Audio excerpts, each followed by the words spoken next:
আপনারা দেখছেন enlighten journey, সৌজন্যে orchid money transfer, city Fox এবং দাতা জুয়েলার্স।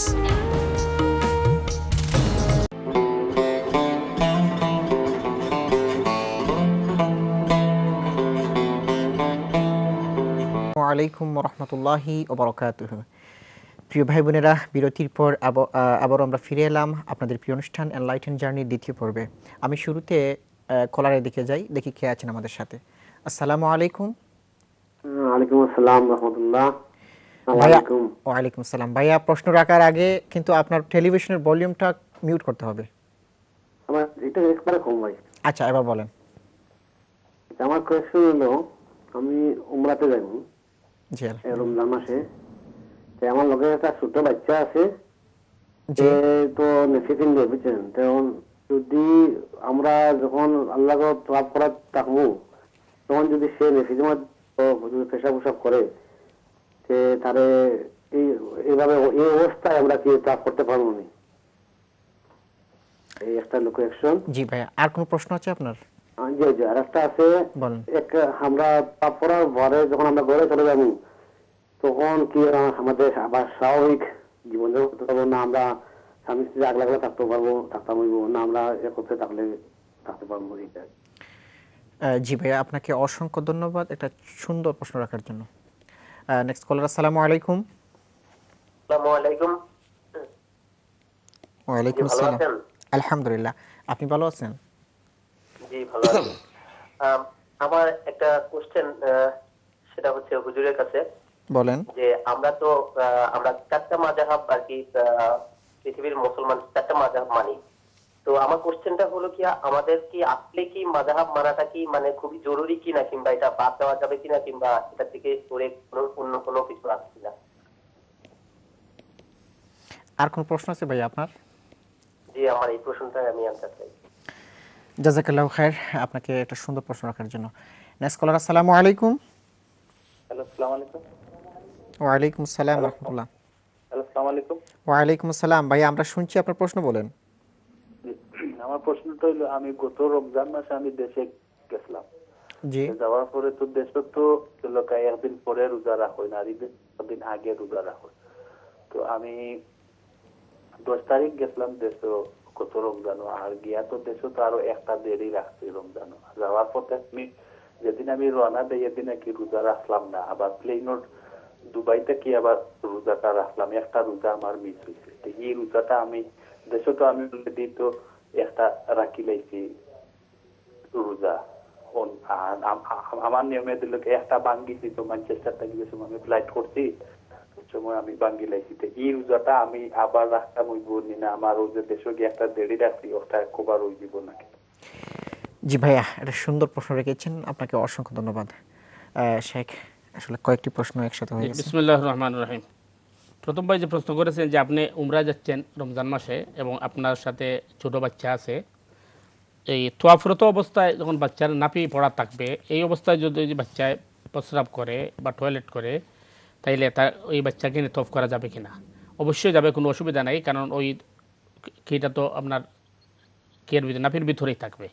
সুতরাং এই বাচ্চাকে নিয়ে তফ করলে আপনার কোনো অসুবিধা নাই। আপনার তফ শেষ করার পরে বাচ্চাকে ক্লিন করবেন, পরিষ্কার করবেন। দ্বিতীয় যেটি আপনি বলছেন যে উমরা পালন করার পরে এই স্বাভাবিক জীবন, স্বামী স্ত্রীর যে স্বাভাবিক জীবন, এটা করা যাবে কি না, না পৃথক থাকতে হবে? না ভাই, পৃথক থাকতে হবে না। কারণ আপনি যখন উমরা শেষ করবেন, আপনি যখন এহরাম বাঁধবেন মিকাতে ঢোকার আগে, আর উমরা শেষ করার সাথে সাথে আপনার এহরাম শেষ। এহরাম শেষ হওয়ার পরে আপনি কিন্তু আবার স্বাভাবিক জীবনে যেতে পারবেন, কোনো অসুবিধা নাই। কিন্তু এহরামরত অবস্থায় এই কোনো ধরনের স্বামী স্ত্রীর সম্পর্ক, এই ধরনের কোনো সম্পর্ক করতে পারবেন না। কিন্তু আপনি যখন উমরা শেষ করে ফেলবেন, তখন আপনি এহরাম থেকে বেরিয়ে গেলেন, সুতরাং স্বামী স্ত্রী একই বিছানায় থাকবেন এবং স্বাভাবিক জীবনযাপন করতে পারবেন, কোনো অসুবিধা নাই। দ্বিতীয় প্রশ্ন মাযহাব সম্পর্কে, অত্যন্ত সুন্দর এবং গুরুত্বপূর্ণ প্রশ্ন। যে আমরা জানি পৃথিবীতে 4টা মাযহাব আছে। এই 4টা মাযহাব মানা আমাদের দরকার কি না, অথবা মাযহাব না মানলে কোনো অসুবিধা কি না? আসল ব্যাপার হচ্ছে ভাই, যেহেতু তখনকার সময় পৃথিবীতে এই 4জন ইসলামী স্কলারই সবচেয়ে বড় ছিলেন, এই জন্য দুনিয়ার সমস্ত অধিকাংশ মানুষই এদেরকে ফলো করেছে। আর এরা তো কোরআন এবং হাদিস থেকে রিসার্চ করে বের করেছেন, এই জন্য তাদেরকে ফলো করা হয়েছে। সুতরাং মাযহাব ফলো করার মধ্যে কোনো অসুবিধা নেই, এই কারণে যে মাযহাব ফলো করলে তো আপনি এই ইসলামী যে গবেষণাগুলো এগুলো আপনি পাইলেন। কিন্তু কেউ যদি মনে করেন কোরআন এবং হাদিস বোঝার মতো পরিপূর্ণ যোগ্যতা তা না থাকলে ওই ব্যক্তি যদি মানে কি না করেন, এই মাযহাব ফলো না করেন, তাহলে তো কোনো অসুবিধা নেই। যেমন ইমাম বুখারী, ইমাম মুসলিম, ওরা তো কোনো মাযহাব ফলো করতে হয় নাই, কারণ তারা তো নিজেই ইসলামের সম্পর্কে পণ্ডিত ছিলেন। আমাদের তো এই পরিমাণ নলেজ বা জ্ঞান নাই, যার কারণে আমাদেরকে কি করতে হয়, মাযহাব ফলো করতে হয়। দ্বিতীয় একটা জিনিস হচ্ছে যে কোরআন বলতেছে প্রত্যেক মানুষই এই ইসলাম সম্পর্কে জানার জন্য আমার চেয়ে জ্ঞানী যিনি ওনাকে আমাকে ফলো করতে হবে। কোরআন বলতেছে ফাসআলু আহলা যিকরি ইন কুনতুম লা তা'লামুন, তোমরা প্রশ্ন করো ওই সমস্ত ব্যক্তিকে যারা আহলে জিকির, অর্থাৎ যারা কোরআন এবং হাদিস সম্পর্কে যাদের নলেজ আছে তাদেরকে, যা তোমরা জানো না। এতে বোঝা যাচ্ছে যে আহলে ইলম যিনি অথবা ইসলামী স্কলার যিনি তাকে ফলো করা এটা ওয়াজিব। কিন্তু এই ওয়াজিব এই 4 জনকে ফলো করতে হবে এমন কোনো কথা নয়। অর্থাৎ আপনি নির্ভরযোগ্য একজন আলিমকে ফলো করতে হবে। যে কোরআন এবং হাদিস স্টাডি করার পরে যদি কোনো বিষয় আমি কনফিউজ হই, তাহলে নির্ভরযোগ্য আলিমকে জিজ্ঞেস করতে হবে, জানতে হবে এটা কোরআনের নির্দেশ। কিন্তু যেহেতু তখনকার সময় এই 4 জন বড় আলিম ছিলেন, এর জন্য দুনিয়ার অধিকাংশ মানুষ তাদেরকে ফলো করেছে। কিন্তু মযহব ফলো যদি না করেন আপনি, অনেক ক্ষেত্রে আছে যা আমাদের যে এই পরিমাণ নলেজ নাই যে আমরা কোরআন হাদিস রিসার্চ করে আমরা বাহির করতে পারবো সবগুলো বিষয়, তখন আমরা করব কি? এই জন্য মানে মাযহাব আপনি ফলো করার মধ্যে অসুবিধা নাই, তবে মাযহাব ফলো করতে গিয়ে অতিরঞ্জিতা না করা। অনেক ক্ষেত্রে আমরা করি কি যে ইমাম সাহেবরা যা বলেছেন এটা কোরআন এবং হাদিস ওই হাদিসের সাথে সাংঘর্ষিক হলেও আমরা এটা নিয়ে বাড়াবাড়ি করি, এটা কিন্তু সঠিক নয়। অর্থাৎ ইমাম বা মাযহাব ফলো করা এটা উস্তাদের মতো। উস্তাদ যে কথাটা বলেছেন এটা যদি কোরআন হাদিসের আলোকে হয় তাহলে এটা এই করণীয় এবং এটা পালন করা ভালো। কিন্তু এই মাযহাব যদি আমি ফলো না করি আর আমার যদি এই পরিমাণ নলেজ থাকে যে আমি নিজেই কোরআন এবং হাদিস থেকে রিসার্চ করতে পারি, তো এটা তো অসুবিধার কিছু নাই।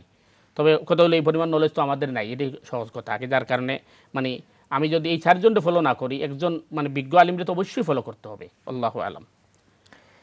জি, একটা প্রশ্ন ছিল যে রোজা ভেঙে গেছে। আরেক ভাই প্রশ্ন করেছিলেন যে আপনি এই দেশে রোজা শুরু হওয়ার পরে আপনি কিন্তু সফর করেছেন, আর এই অবস্থায় আপনি রোজা রাখেন নাই, কারণ মুসাফিরের জন্য তো রোজা ভাঙ্গা যায় গেছে পরে কাজা করার জন্য। সুতরাং দেশে যাওয়ার পরে আপনি যেহেতু একটা রোজা এক্সট্রা ছিল, আপনি একটা রোজা এক্সট্রা রেখেছেন, ওইটা কিন্তু আপনার এইটার কাজার বিকল্প হবে কিনা, এটা হবে না ওই কারণে। কারণ মাসআলা হচ্ছে আপনি যে জায়গায় যাবেন ওই জায়গার অবস্থার এই ইসলামের বিধিবিধান ফরজ হবে। ওইখানে যতটা রোজা রাখা হয়েছে অতটা আপনার জন্য রাখা ফরজ ছিল, কিন্তু যেটা আপনি ভেঙে ফেলেছেন এটা কিন্তু পরবর্তী সময় আপনাকে কাজা করতে হবে। জাযাকাল্লাহু খায়র। প্রিয় ভাই বোনেরা, আপনারা দেখছেন এনলাইটেন জার্নি। আমি যাচ্ছি এবারে নেক্সট কলারের দিকে, দেখি কে আছেন আমাদের সাথে। আসসালামু আলাইকুম। আসসালামু আলাইকুম। ওয়ালাইকুম আসসালাম ওয়া রাহমাতুল্লাহ। আপনার প্রশ্ন বলুন ভাইয়া। জি হযরত, আমার কয়েকটা প্রশ্ন ছিল। আচ্ছা বলেন, ছোট করে বলবেন প্লিজ। জি ইনশাআল্লাহ। প্রথম প্রশ্ন হলো গিয়ে, একজন মহিলা মানে একটু উপর থেকে নিচে পড়ার কারণে ওনার কোমর ভেঙে গেছে, তাই উনি ওযু করতে বা পাখি হাজির করতে ওনার কষ্ট হচ্ছে বা উনি করতে পারছেন না। ওনার এই ছিল ওভার 60। এখন প্রশ্ন হলো এই জায়গায় যে উনি এই যে পাখি হাজির করতে পারতেছেন না, এর জন্য উনি নামাজও পড়তে পারতেছেন না, এর জন্য কি ওনার নামাজে কোনো কাফারা দিলে চলবে না নামাজটা পরে পড়তে হবে, বা এর হুকুমটা কি? এ হলো প্রথম প্রশ্ন। 2 নম্বর প্রশ্ন হলো যে মাইয়িতাকে মানে যে কোনো মুর্দাকে যদি মানে মহিলা মাইয়িতাকে যে যদি কোনো হায়জা আওরাত মানে অবস্থায় যদি কোনো মহিলা যদি গোসল দেয় বা এতে কোনো অসুবিধা আছে কিনা? জি ভাই, আপনার তৃতীয় প্রশ্ন বলেন। যে জি তৃতীয় প্রশ্ন বলেন। আচ্ছা, প্রশ্ন হলো কি নাম্বারটা যে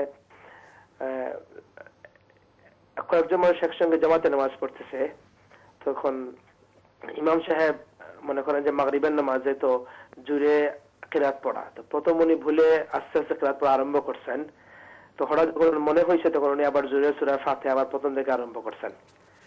এতে কি ওনার উপরে কোনো সিজদা সওয়া আসবে কিনা, বা এর হুকুম কি, বা নামাজ হয়ে যাবে কিনা?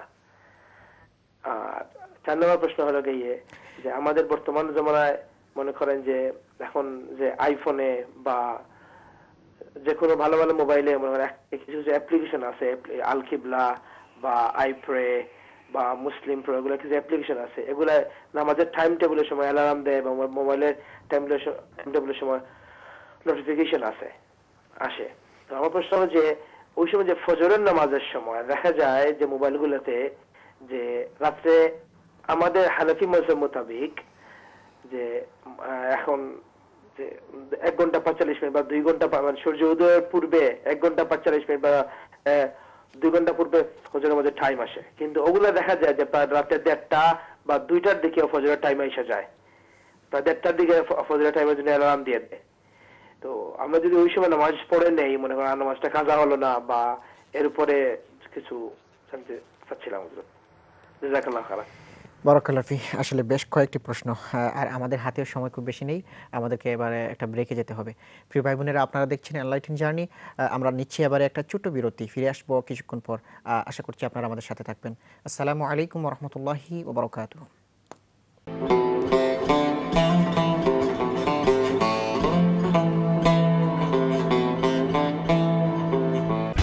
আপনারা দেখছেন এনলাইটেন জার্নি, সৌজন্যে orchid money transfer, city Fox এবং দাতা জুয়েলার্স।